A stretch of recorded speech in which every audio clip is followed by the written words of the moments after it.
সেই বিখ্যাত জায়গা, যে জায়গাটা মানে সোশ্যাল মিডিয়ায় খুবই ভাইরাল। হ্যাঁ,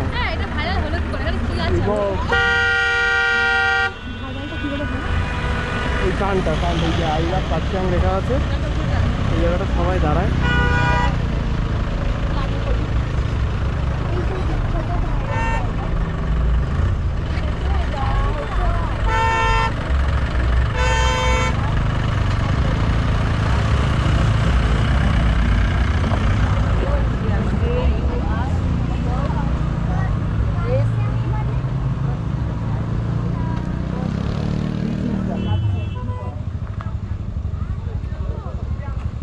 পুরো মেঘে ঢেকে আছে, সেই জন্য কিছু দেখা যাচ্ছে না, নাহলে নিচের ভিউটা এখান থেকে দুর্দান্ত দেখায়। আর বিশেষ করে সন্ধ্যাবেলা যদি কোনো দিন কেউ আসেন, সন্ধ্যাবেলা আরও ভিউটা দুর্দান্ত আসে। নিচে একদম জোনাকির মতো লাইট জ্বলে।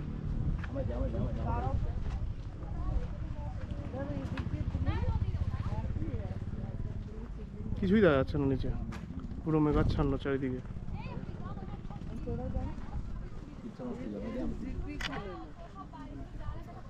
এইটা ধরো তুমি।